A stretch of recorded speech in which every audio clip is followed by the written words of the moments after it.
Well, hello, I am Matt Williamson. This episode is brought to you by Live Casino, and let's just get right into it, because here's what I did for last pod of the week is, I guess a lot of you enjoyed my article, some guys the Steelers should look at in the subsequent podcast the other day. Got several feedbacks from you guys, though. What about this guy that's going to be a free agent? Or give us some more names. You know, everybody's clamoring at... It's easy to look at the draft and be like, oh, I love all these corners. I want this guy.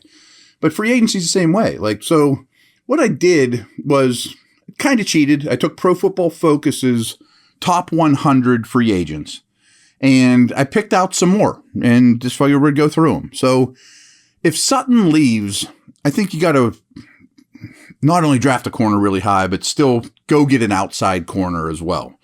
Rock Ya-Sin is an interesting one for me. He's under 27 years old. He turns 27 during the season. They project him to make about $9 million a year, which is a little less than Sutton. He is a true outside corner. He's a Raider, in case people don't know. He was traded straight up for Yannick Ngakoue this year. He's about 6 foot, little under 200 pounds. He's a prototypical number 2 corner. And if you draft a number 1 or somebody else develops, I think you'd be just fine with him. And he still has a lot of good football left in him.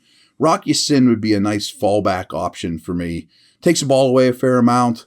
And he's a man coverage guy. You know, I mean, he can play off, don't get me wrong. But man coverage is where he makes his money.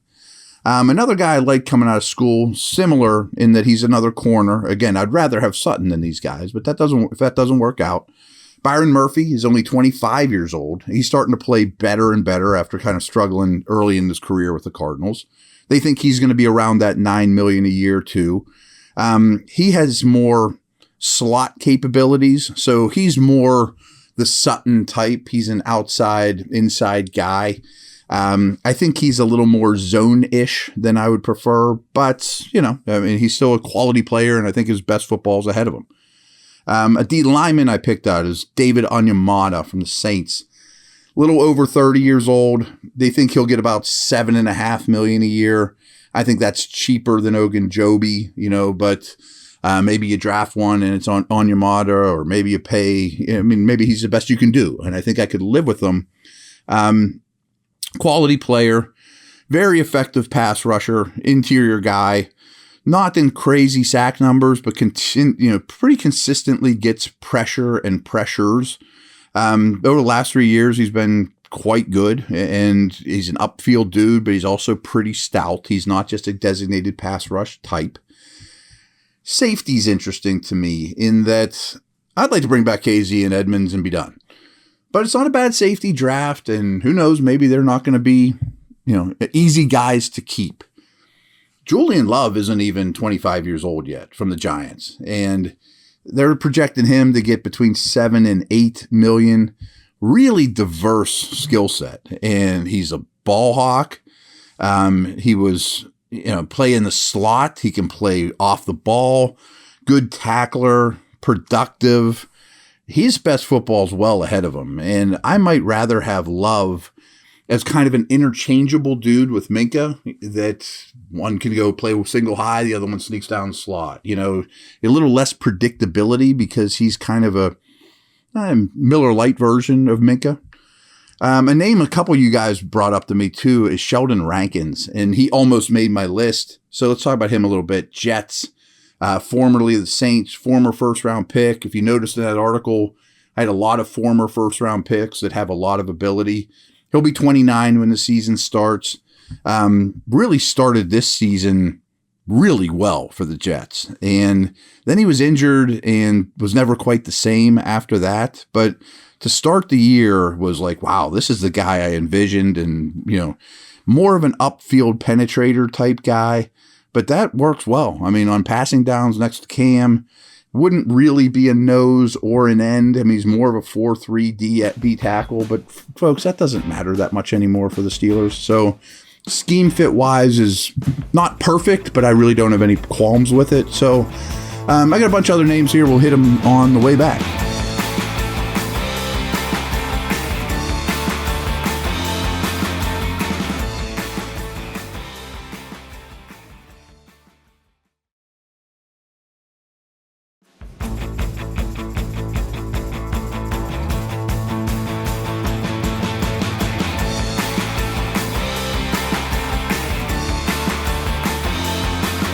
All right, you might recall when the Steelers signed Melvin Ingram, which of course didn't work out. The two names that were being bandied about at that time were Ingram and Justin Houston. And Houston ended up signing with the Ravens. He's an older dude. He just turned 34. I think it was actually on Valentine's Day. Happy birthday, Justin Houston. But at his age, you could probably get him for about $4 million a year, and he could play that Melvin Ingram third role as well as the three of them on the field together. We saw a little bit of that when Ingram was here. High quality player for the Ravens, and they don't play him every snap, nor would you want to. But I think you could probably get him on a 1-year deal. Good influence in the room. He's been around the block. He's had a lot of success in this league. He has 111 and a half sacks. I didn't realize that. I mean, that's a very accomplished year. Had 9.5 this past year. Third down type of dude, or Watt taps out, bring Houston in, could play on either side. I don't know if you'd get him for $4 million a year, but boy, I'd sign me up for that in a heartbeat. If you remember, the article I wrote before this last one was just on off-the-ball linebackers. And the name I thought about and didn't put on there was Denver's Alex Singleton. What I didn't like about him is he's already 29 years old. He's not a super athlete, but they think he's about a $5 million per year guy coming off a great season, and maybe he's just hitting his stride now. Maybe it's him and you draft somebody like he wouldn't be a one, per se. I mean, do you really want to invest in Terrell Edmonds, or Tremaine Edmonds, a guy like that that's super expensive? Singleton would still be an upgrade. Really good against the run. Not just a thumper, though. I mean, I hate looking at tackle numbers, but very productive in terms of tackles. Doesn't miss many. Good pass rusher, good blitzer. He gets after the quarterback a little bit. I don't think he'd be real expensive, and he'd be a nice pickup would probably end up playing a lot of snaps when it's all said and done, quality snaps. And they didn't get many quality snaps off the ball last year. I know they don't really need a receiver, but I've always really liked Paris Campbell coming out of Ohio State. He's only 25. He's not super expensive, probably $7 or $8 million a year. Really versatile. I mean, you know my feelings on the end arounds and things, but you can hand him the football. He's elusive, pretty serious injury history, but was quite good this year for the Colts, despite them having just dreadful quarterback play and, not very good line play. He really took a step forward in his career. Former second-round pick, good hands, more slot than outside. He's a little gimmicky, but has some return ability as well. So just adding one more weapon in the mix, to me, it has some interest, especially if he's out there a little longer in free agency than we thought, and hey, sign a 2-year deal with us, put him in the mix. Rasheem Green is an edge as well from the Texans. I mentioned another edge from them, Okawanko, a name I just destroy. But he's a little younger. He's not even 26 yet. Probably get him about $5 million a year.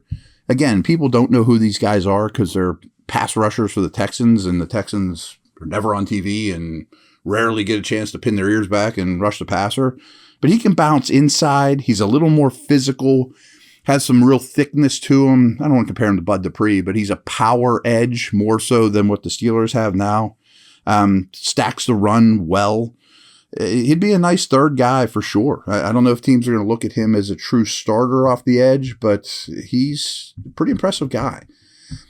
A favorite of mine I probably should have brought up that won't be expensive. He's $2 or $3 million a year. It's A'Shawn Robinson. He'll be 28 here pretty soon.